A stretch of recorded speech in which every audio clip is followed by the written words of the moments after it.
All right, let's talk about one of the most frustrating feelings in the world, knowing you need to get something done, but you just can't start. In this explainer, we're going to break down a super simple, but honestly kind of magical technique to finally beat that procrastination. Okay, picture this. You've done the hard part, right? You've actually sat down to work. You've cleared your schedule. You're ready to be productive. You flip open the laptop, the screen comes to life, and there it is, that project, that document, that one thing you absolutely have to get done. You are literally one click away from starting. And then, poof, 2 minutes go by, maybe even less, and you're already somewhere else entirely, right? You're scrolling on your phone, you're checking your email, you're just staring into space. What just happened? Now, here is the most important thing I want you to hear today. That little voice telling you to do anything else, that's not laziness. I promise. It's not some deep character flaw. It is a totally normal, totally human thing. So let's call this what it is. It's the distraction problem. And the key thing to remember is that while it feels like your problem, it's actually a universal struggle. It's all about how our brains are wired. But to really fix a problem, you've got to understand why it's happening in the first place. So let's dive into the science just a little bit and figure out why our brains love to procrastinate. Okay, so it really boils down to this one idea: cognitive overload. Think about it. When your brain looks at a huge, complicated project, it sees all the steps, all the pressure, all the ways it could go wrong, and it just short circuits. It gets totally overwhelmed. And an overwhelmed brain does one thing really well. It looks for the easiest escape route, which is usually anything but the thing you're supposed to be doing. So the big question is, how do we trick our brain? How do we bypass that whole feeling of being overwhelmed? Well, the answer is surprisingly, almost ridiculously simple.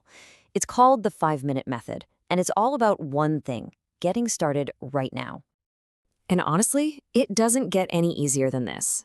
Step 1, set a timer for 5 minutes. That's it, just 5. Step 2, pick one task. And I mean a ridiculously simple task, like write one email subject line simple or open the document simple. And step 3, just start. No drama, no overthinking, just go.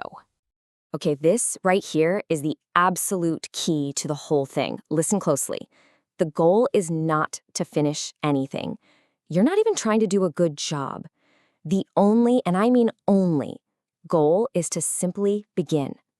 The moment you make that mental switch, all that pressure, that cognitive overload we talked about, it just vanishes. Now, to give yourself the best shot, you've got to play by a few simple rules for just these 5 minutes.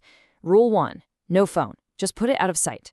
Rule 2, no music, just quiet. And rule 3, this is the big one, absolutely no perfection. We're not looking for excellence here, we're just looking for effort.